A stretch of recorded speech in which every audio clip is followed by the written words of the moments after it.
Good morning, everybody, and welcome to our newest virtual field trip. I'm here today with my son, Eon, who's 7 years old and who's really excited about today's topic.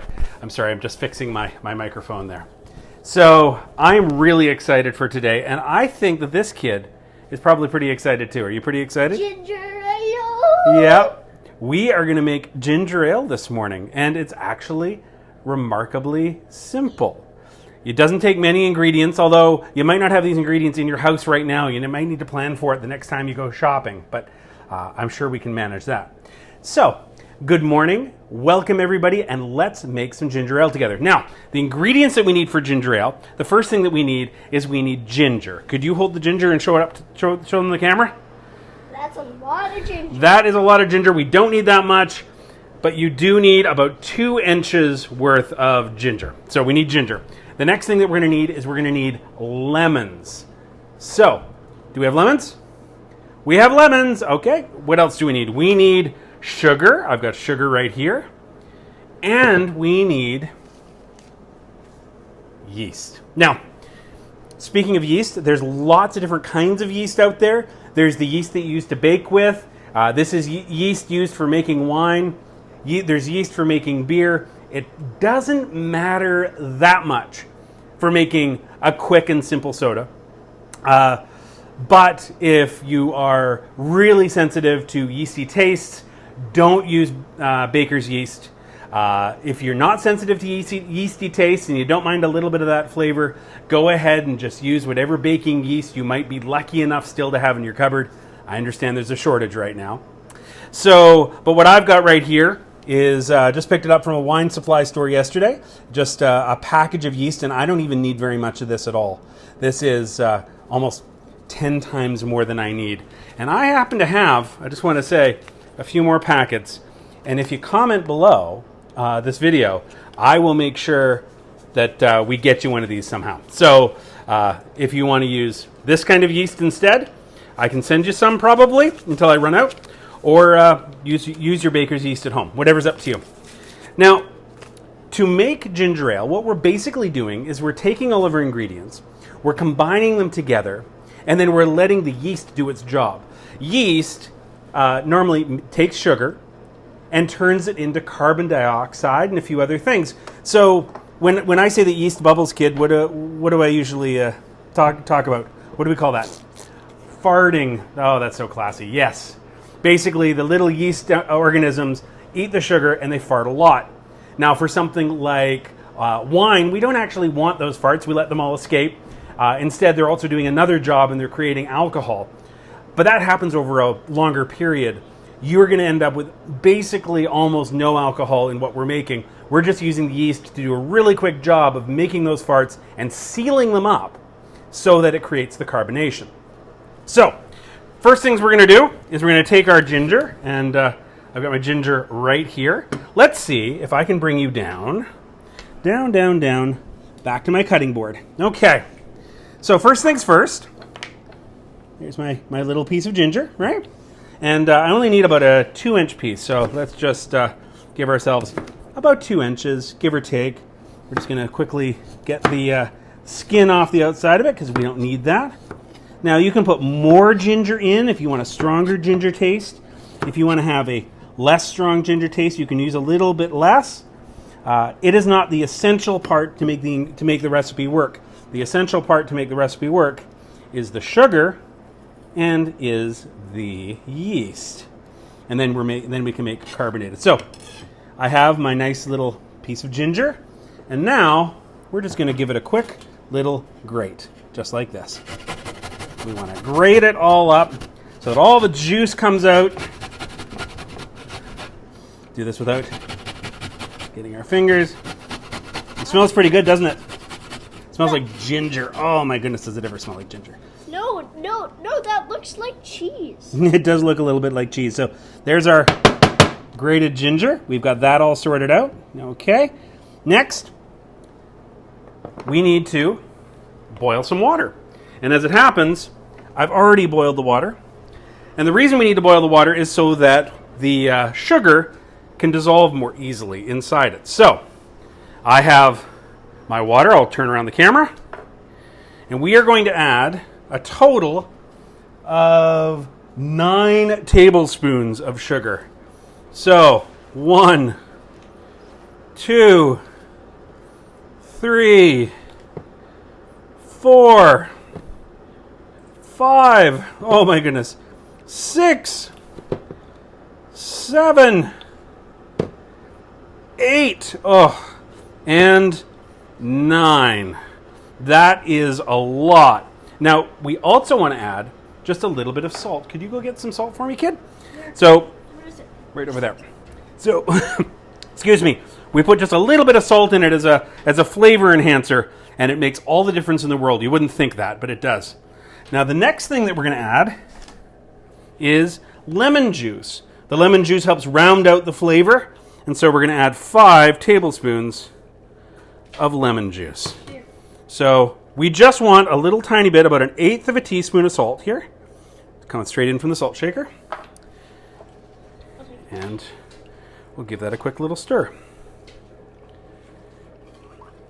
Now that is pretty much your final flavor. The only thing that's missing is the yeast. Now the thing about yeast is that yeast doesn't like it too hot. Yeast has a really hard time with hot temperatures. Anything above about 100 degrees Fahrenheit, and yeast is just going to die. It doesn't like that. So what we need to do is we need to now wait for this to cool enough that we can put the yeast in. So as it happens, we always have a stunt version around here to be able to do these things quickly for you, quicker than you could do them yourself. So all we need to do is a little swap, and oh my goodness, a ginger in my mustache. How'd that happen? Okay, so we're going to take our yeast now, and we only want 1/8 of a teaspoon of this. So we're going to go back down and just 1/8 of a teaspoon, not very much at all. And now I'm going to get the ginger as well. Get that all in there. That should have gone in before, but that's okay. So we have the ginger, we have the sugar, we have the salt, and that's all nice and cool. And now we've put in our yeast. Now, you can put this into whatever kind of bottle you want. You can put it into beautiful glass bottles. You can put it into pop bottles, plastic pop bottles. But what you're doing is going to create a lot of carbonation. It's going to create a lot of pressure quite quickly. Certainly, overnight. So if this is your first time doing it and you're not experienced at all, I would not recommend just putting it in a glass bottle. We have these nice swing top bottles that we use, and we can just put it in that. The thing is, you're not going to know when that gets to be too pressurized. So instead, we're going to put most of it into the glass, but I have a small plastic bottle that I'll put some of the liquid in as well. And this way, as it's pressurizing, as it's carbonating, I'll be able to squeeze the bottle and have a sense on how pressured it is. And when it gets to be hard to squeeze, then I know that I've got to take all my bottles and I've got to put them into the fridge. Because the fridge slows down, and if your fridge is at a normal temperature, basically stops the yeast from working. So then you won't get the overpressure and you won't get the explosion. That said, it's still worth, checking on glass bottles every once in a while. This is not something meant to store for a long period of time, right? You're going to make this and you're going to drink it. Now, you might notice that the stuff we're putting in the bottles has all sorts of shredded ginger in it. Well, when you actually pour it into glasses, just run it through a strainer. And that way you'll get the maximum amount of that wonderful ginger flavor. Now, if you don't like ginger ale, you can do this with almost any kind of fruit as well. You might just need to adjust the proportions of sugar and water. But you could do, for example, strawberries. You could take strawberries and you could slice them up and put them in the hot water and let them soak, and then strain that off and use that as your liquid to add sugar and lemon juice to get the balanced flavor, that little pinch of salt, of course, and then the yeast, and suddenly you've got a strawberry soda. Or you could put some mint leaves in at the same time and make a strawberry mint soda. Strawberry basil is really nice too. Play around with different things. One thing that you want to be careful about are fruits that have a lot of pulp. You want to try and get that pulp out before you put it in the bottle. Otherwise, that provides a place for the carbonation to go nuts. And you really don't want that to happen. So, again, the ingredients we use today are water, ginger, lemons, sugar, and a little bit of salt. And that made our ginger ale. Now, I do have a couple of other things going on right now as we speak, actually, that I'm pretty excited about. And one of them is my sourdough culture. I've actually got 2 jars going here, feeding them partly with flour right from our very own mill and partly with store-bought flour. It seems to be a pretty happy culture. So some of you might be able to actually get some of that from us sometime soon. We're still going to figure out the details. Now, the last thing that I want to mention before we finish the video today is a project that I've been teasing for a couple of days, but we're really excited to finally be able to do it. You see, because we're mostly closed this season, there's limited ways for us to make money, but one thing that we can do is use our kitchen to make things. And so, again this year, we are doing our pantry share program. It's like a farm box, if you've ever subscribed to one of those. Except instead of getting fresh veggies every week, a few times a year you'll get seasonal preserves from us. So in the next couple of weeks, I'm going to be pickling asparagus, for example. Rhubarb is just coming available. There's lilac flowers out in the garden now, which we'll be making a jelly out of.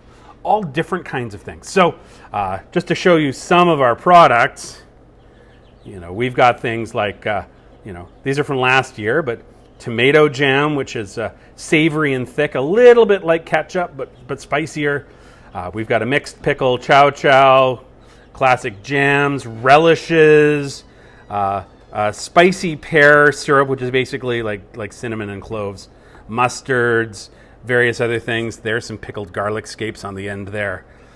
So if that's something you're interested in, just visit our website, go and look for the link to our pantry share and sign up. As it happens, our very first delivery for our new members is next week. We'll be doing the entire Okanagan on Tuesday. Got the ham behind me here. The entire Okanagan on Tuesday, and on Thursday we'll be doing, I'm going to cut him out of the picture, and on Thursday we'll be doing the Lower Mainland. So if you're interested, we can bring you some delicious preserves right away and keep bringing them through the season. All of our shares this year will be delivered right to your door, contactless. In the age of COVID-19, we got to do what we got to do. So, anyways, try your hand at making some ginger ale. If you didn't catch everything, watch the video again. Again, basically the recipe was 1 cup of water, 9 tablespoons of sugar, 2 inches of shredded ginger, just 1/8 of a teaspoon each of salt, and yeast. And again, it doesn't matter what yeast you use as long as you're not too sensitive to those yeasty flavors. And you can try lots of other things with that too. So anyways, thank you so much for watching today. We will see you guys again really soon, me and the big ham behind me. So we'll see you again tomorrow. Bye-bye now.